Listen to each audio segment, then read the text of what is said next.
NASCAR Sprint Cup Racing on Fox is sponsored by Budweiser. Join Budweiser as we support America's troops with a $250,000 donation to the USO. You can help our efforts when you buy a Casey Kane Armed Forces die-cast car. Visit Budweiser.com for details. 37 laps complete. About that many cars still in the lead draft. The best view in the house, Brian Vickers on point with Jimmy Johnson, and on the outside lane, Dale Earnhardt Jr. with Jeff Burton, and way up high comes David Reagan leading another group. And I know it doesn't mean a whole lot right now, but Jimmy Johnson is trying ever so hard to lead a lap. He's been looking for somebody that can get him there. Love to get those 5 points. Get those 5 points. It doesn't mean a lot, but you never know.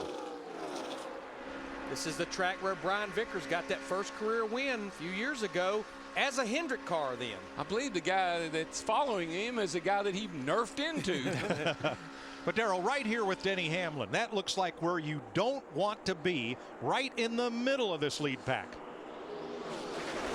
Just trust me, Mike, when you're in the middle, it's like being in the middle of a thunderstorm. I mean, you just are shaking and cars moving and there's nothing you can do about it.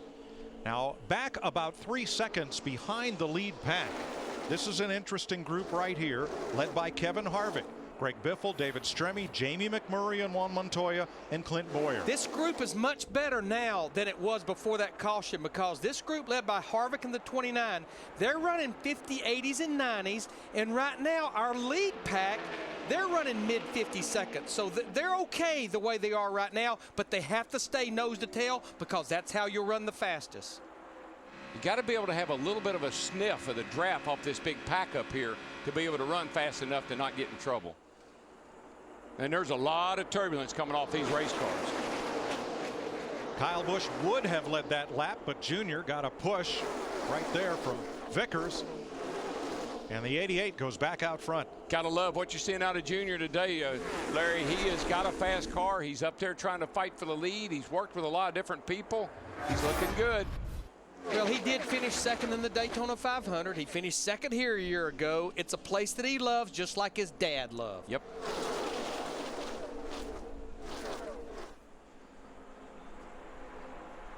Let's get an update on Kyle Busch. Here's Krista. Mike, you guys have documented that the spotters talk to their drivers so often here, one of those being Jeff Dickerson, the spotter for Kyle Busch. One of the words that Kyle likes to hear, a word you'll hear often from Jeff, is organized, telling him the middle line is organized. No, now it's the bottom line. He's used the word oftentimes already in this race. He'll continue to use it, just telling him to stay where the line is the most, again, organized. And I used to like the term, you're in the line with the push. You're in the line that's moving, in other words. But organized, maybe they've updated that phrase a little. Now just a few steps back from Kyle, there's Kurt Busch right in the middle in the blue number 2, leading the middle lane. Matt? Mike, about 10 laps ago, Kurt came on the radio to his spotter, Chris Osborne, and said, the outside lane is formed up behind Dale Earnhardt Jr., but he couldn't get up. He was stuck in the middle and stalled out. He finally got himself up to the high line. Then Junior had jumped down to the middle and the line formed behind them, but he's now up to the high line again, just trying to settle in. He got his lap, lead, the bonus points, so right now he's just hunkered down and riding. Steve? Matt, A.J. Allmendinger in the 43 right now, scored in the 8th position, spent some time at the front. In practice on Friday, A.J. said his car was very stable, it was comfortable, and he was also comfortable pushing cars or pulling them, so he likes his race car. Thanks, Steve. There's the dinger, currently 8th. And we just saw why everybody wants to run with Jeff Burton. What a power move that was by he and Kyle to blast out of the pack. And look at the lead you get. And just, I mean, they did that coming off turn 2. Not even a whole lap yet, and they're, what, 100 yards ahead of everybody else. But, Mike, a key word between driver and spotter, the word trust.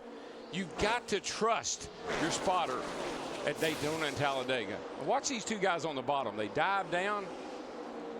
And here we go. And I mean, just look. I mean, it looks like they have 50 more horsepower than those two cars on the outside. Well, they got 10 more miles an hour of speed. I know that when they're hooked up like that. Well, the neat thing about that move was they had the suck off the first 2 cars, and Burton had the push off of Kyle Busch, and combined. Car is fast, man. It's fast. Oh, Oh, yeah, that's Kyle Busch. And that just rocketed them out in front of this field. The question is, for how long? Because now Busch needs to go to the front to cool off his engine from all that pushing. A couple of laps is all you can stay laid up against somebody like that. You'll melt the engine down. 43 laps complete this time by Kyle Busch. Going to lead this one. Maybe. Nope.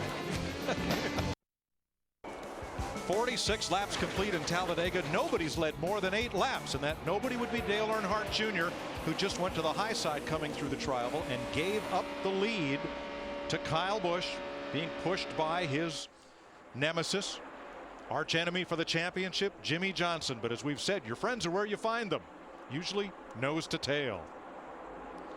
Let's show you what happened to Dale Jr. and did he pull up out of the lead, or was he looking for help on the high side, Darrell? No, I think what he did was he expected to go high, stay high here, and everybody would go with him. Nobody went with him. And this is the wrong move if you're coming to the white flag. This is what you don't want to have happen, to get caught out like he is right now, because he's going to end up in about 20th spot. Junior's fallen to 7th right now, and he's coming back. So he'll with go back Brad to Keselowski in the 12. Back to the bottom. That worked better for me. And back to the front. That quickly. Now it's time for the Aflac Do You Know Quack Trivia Quiz. Aflac pays cash fast, usually in 4 days. April 1987, Bill Elliott sets the NASCAR Cup qualifying record at Talladega, the fastest recorded lap speed at a NASCAR sanctioned event. How fast was it? Text your answer, A, B, C, or D, to 36888 and enter to win a replica helmet autographed by Carl. Log on to foxsports.com/Aflac Racing for more details. You're talking about a track that was scary back in the day, back before restrictor plates. This place was like running a short track. You was going so fast. Yeah, there was no angle limit on the spoiler. You just layer back, buddy. It was almost an extension of the deck lid. You laid it down to 10 degrees and you put as big as springs in the rear as you could to hold that 10 degrees in the air. Brad Keselowski, in his first full season of Sprint Cup competition, young second-generation driver from Rochester Hills, Michigan, won here last April in a controversial finish, and now he leads as another second-generation driver, David Reagan from Georgia, with a push from Dale Jr., goes back to the lead. One of the things that really makes me nervous is when the cars swing out from behind each other. You time that wrong and you clip that guy, that's what starts trouble here. You know, Keselowski won that race in that 09 car that's being driven by Mike Bliss. Mike Bliss has been running right up there inside the top 10, driving for James Finch. He was just in front of Joey Logano in the 20 car. You'll see the red car right there in the 09. Well, you see Kyle Busch doing a good bit of back and forth, side to side on Keselowski's bumper. I would call that worrisome if it was me. Yeah. Is he just trying to get the nose out to get a little clean air, Darrell, or what?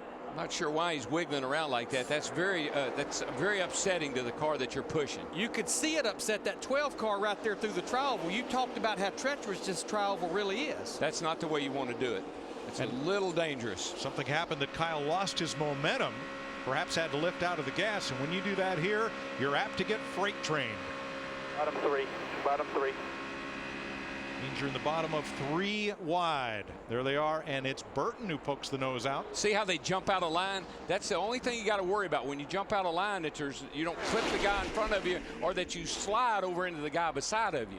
Now just remember that white 17 car of Matt Kenseth, he's 1 lap down, had the problem on pit road with the vent hose. They were running about 2 seconds a lap faster. They've lapped him. The good news is it's early, and he's the very first car by far a lap down. Caution comes out. He gets the free pass back on the lead lap. I think the other thing, Larry, that we're not really sure of, and I think the drivers are experimenting a little bit, is the effects of that big rear spoiler. They have no history with that spoiler on this car here. I think these drivers are experimenting quite a bit.